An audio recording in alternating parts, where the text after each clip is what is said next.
오늘 일요일입니다. 제가 일하다 말고 영상 추천된 걸 몇 개를 쭉 보면서 일을 하고 있는데 저는 이분과 전혀 일면식도 없고 아무 관계도 없죠. 그래서 이분이 하는 그 말 있죠. 워딩에만 집중해서 제 주관적 입장을 제가 아닌 건 아니라고 시원하게 좀 적용 영상이라고 하긴 좀 그렇지만 아무런 제 영향이 없는 제가 이분 하는 것 좀 그런 것 같은데 제가 하고 싶은 말은 조금 하는 제 채널이기 때문에 구독자, 시청자님들께 정리를 해서 제가 조금 적어왔습니다. 노트북에 적은 내용을 말씀드려볼까 합니다. 문리 대표님 영상이 제 추천에 뜨더라고요. 자, 이분 했던 말을 제가 좀 정리를 해봤습니다. 집에 대한 집착은 없어야 한다. 집은 없어도 된다. 고정관념이다. 내 집 하나 있어야 성공했다. 집이 없으면 너 전세 살아? 너 월세 살아? 아이고 너 자리 못했구나. 절대로 그런 게 아니에요. 집이란 건 너무 큰 돈이 들어가기 때문에 20대 때 어떻게 집을 삽니까? 집을 못 사니까, 너무 비싸니까 에이 집 없을 바에 그냥 다 써버리게 된다. 집이 소유가 유리한지 월세가 유리한지 따질 줄도 몰라요. 한국 사람들은. 집이 없어도 문제가 없다. 지금 대한민국에서는 월세가 유리하다. 자, 요렇게 그분 얘기를 그대로 제가 가지고 왔습니다. 제가 뭐 더한 것도 없고 문장부터 틀렸죠. 집에 대한 집착이 없어야 된다. 아니 집착이란요, 이분. 이게 무슨 뭐 스토킹 범죄도 아니고. 자, 이렇게 좀 순화를 해야 되겠죠. 내 집 마련에 대한 목표, 방향성 이렇게 얘기를 해야지. 무슨 집착이란 단어를 내 집 마련에까지 좀 그런 것 같다. 그리고 집이 왜 없어도 됩니까? 이게 왜 또 고정관념이라니. 아니 집은 무조건 필요한 거죠. 특히 내 집에서 자가로 사는 것에 대한 안정성, 주거 안정성이라고 그랬죠. 존리 대표님 혹시 이분이 이사를 해보신 적이 없나? 아니면 좀 높으신 자리에 있었기 때문에 직원들이나 회사에서 이렇게 다 오셔가지고 이삿짐도 다 날라주고 이렇게 비용 같은 것도 그분 회사에서 다 해주고 이런 게 해서 이삿짐을 혹시나 싸본 적이 없는 거 아닌가. 전월세 2년마다 계약을 하고 왔다 갔다 이사를 하고 집을 알아보고 이게 얼마나 불편하고 힘든지를 이분이 현실을 잘 모르시는 건가라는 생각도 들었고, 그리고 내 집 하나 있어야 대한민국에서는 성공했다라는 이런 고정관념이 틀렸다. 근데 이것도 저는 당연하다는 것이 대부분의 우리 사람들이 이렇게 얘기하잖아요. 집을 누가 친구가 지인들이 가족 중에 누가 집을 샀다라고 그러면 이렇게 얘기하잖아요. 와, 너 정말 대단하다. 야, 너 집 샀어? 축하해. 야, 언제 집들이 한번 하자. 나중에 한 방 싸야지. 이렇게 얘기하면서 실제적으로 사람들이 만나가지고 축하해주고 그런 자리에서도 얘기하잖아요. 아니야, 이거 현관문만 내 거야. 아니야, 저 방 하나만 내 거고 다 저 은행 거야. 이렇게 하면서도 야, 너 집을 왜 샀냐? 나 큰일 났다. 이렇게 얘기 안 하잖아요. 정말 대단하다, 축하한다. 이렇게 하잖아요. 그리고 전세, 월세 살면 자립 못하다는 게 잘못됐다는데? 아니, 자립 못한 거 맞잖아요. 아무리 내가 전세 살지만 나는 자립한 거야. 월세 사지만 나는 자립 못했다는 생각을 하지 않아. 이렇게 정신승리 오지게 해봤자 내 인생에 바뀔 게 하나도 없는 거죠.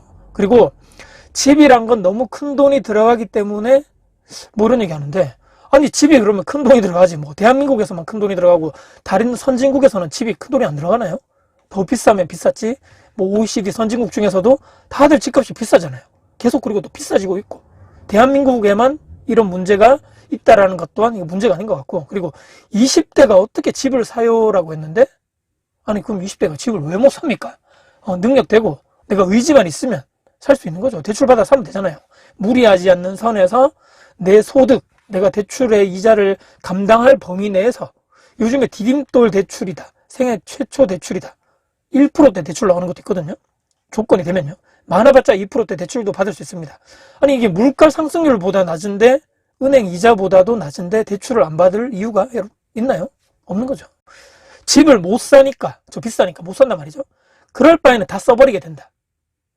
이거는 제가 봤을 때는 한 소수점 0.0000 몇 프로 밖에 안 되는 사람들 얘기를 이렇게 가져와가지고 모든 사람이 그럴 것이다 라고 하는 약간 오류가 아닌가. 아니 누가 집을 못 살 바에 돈을 다 써버립니까, 아저씨? 그건 아닌 거죠. 그리고 집 소유가 유리한지 월세가 유리한지 따질 줄도 몰라요, 한국 사람들은. 이렇게 얘기하셨는데 이건 또 무슨 또 쌉소리입니까?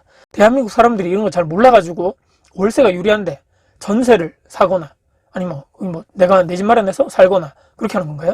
월세를 왜 사람들이 싫어하는지를 아실 건데도 이분이 이렇게 얘기하시는 건지. 그리고 예전에 우리 부모님 세대들은 악착같이 월급 받아서 돈 모아서 반지하부터 시작해서 월세, 반전세, 전세, 자가, 대부분의 부모님이 그렇게 하셔가지고 지금 은퇴하셔가지고 그 집 자산으로 가지고 계시죠. 그래서 노후 은퇴 대비를 해서라도 주택연금으로 활용할 수도 있고. 아니, 그리고 월세로 살면 된다? 그 돈 다 근데 집주인이 가지고 가는 돈이잖아요. 내가 월급 받아가지고 월세 다 내고 주거비, 생활비 다 쓰고 나면 통장에 남는 게 하나도 없는데. 아니면 이분이 고도의 전략을 펼치고 계시는 건가? 우매한 대중들을 선동해서 월세로 살아라, 전세로 살아라, 집 살 필요 없다. 그러면서 이분이 예전에 2년 전인가 그 메리츠 화재, 그 메리츠 거기서 나오실 때, 거기서 자산 운영에서 나오실 때 가족, 뭐 배우자분이죠, 가족 이 뭐 부동산 법인에 잘못을 투자해서 뭐 이런 거 있잖아요. 아니, 내가 임대인이고 우리가 지금 임대 법인을, 부동산 법인을 가지고 계신데 전부 다 내 집 마련해버리면 누가 나와 전월세 계약해주냐? 그거 다 해야 될 거 아니냐?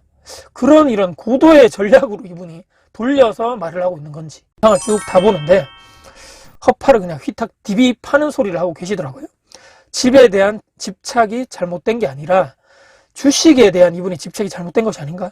이분이 다시 메리츠로 돌아가시려고 그러는 건가? 아니면 본인의 사업이라 해봤자 주식 관련된 사업이겠죠? 다시 해서 사람들을 모으려는 의도인 건가? 주식은 폭락하고 상장 폐지되면 휴지 조각이 돼버리고 날아가 버리죠. 그리고 외국인 기관하고도 경쟁을 해야 되고. 이 문어발식 다주택 투자가 아니고 내 집 마련에 대한 얘기 있죠. 이건 가격이 좀 내려가도 일단은 내가 거기서 살고 있습니다. 집이 휴지 조각처럼 사라지는 게 아닌데 비교 자체가 안 되는 걸 사람들이 잘 모른다, 잘못된 판단을 갖고 있다, 대한민국 사람들이 잘못된 집착을 가지고 있고 고정관념이다. 뭐지? 그러면서 재작년에 메리츠 거기서 사임하시면서 배우자분은 뭐 차명 투자 의혹이다, 부동산 관련 P2P 업체에 조사를 받았다. 그리고 최근에 또 보니까 메리츠 자산 운영 있죠. 이것도 메리츠 그룹에서 매각을 했다는 뉴스도 봤습니다.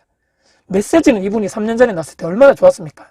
돌풍처럼 나오셔가지고 커피 사 먹을 돈으로 주식을 사라, 동학 게임이 열풍을 일으켰고, 대한민국은 금융 문맹국이기 때문에 교육이 필요하다. 좋습니다. 너무 아이일 때부터, 자녀가 어릴 때부터 금융교육을 시켜라. 얼마나 좋습니까? 꾸준하게 우량주를 사모하라.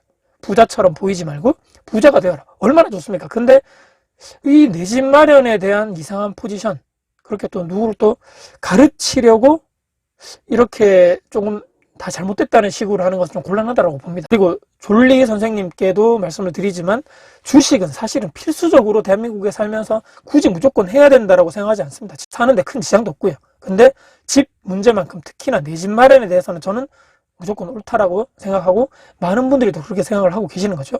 거주의 안정성, 특히 가정이 안정적으로 가와만사성이라고 그러죠. 안정적으로 돼야지 밖에 나가서는 일도 내가 나가서도 일이 집중해서 잘 될 수 있다. 그리고 대한민국 포함해서 전 세계 부자들이 부동산을 소유를 하고 있죠. 인플레이션이다, 장기 우상향이다 하면 좋은 자산이기 때문입니다. 한정적이고. 이걸 그리고 또 차치하고서라도 무주택자분들은 매년의 이사에 대한 스트레스, 보증금 증액에 대한 스트레스, 월세 상승되면 월세 내면서 통장에 매년 남는 거 없고, 그런 인생보다는 감당 가능한 대출을 미리 받아서, 그 대출이라는 것도 미래의 자산을, 내 자산을 미리 땡겨서 이미 받아서 그 이자를 갚아 나가는 거죠. 그래서 안정적으로 거주하는 게 저는 100번 1000번 옳다라고 봅니다. 졸리 선생님이 대한민국에서 꽤 오래 사셨지만 높은 자리에서만 이분이 계속 계셨죠. 무슨 사장이다, 대표다, 이사다 이런 거 있죠. 회사에서 좋은 아파트나 하이엔드 오피스텔을 임직원 숙소로 대여를 해줬을 겁니다. 그래서 현실을 잘 모르시는 것 같은데, 일반 아파트나 일반 빌라나 이런 데 있죠. 주택이나 전세나 월세 사시면서 몇 년만 살아보시면 절대로 이런 말 못하는 거죠. 무조건 아마 내 집 마련 하시라고 할 것 같습니다.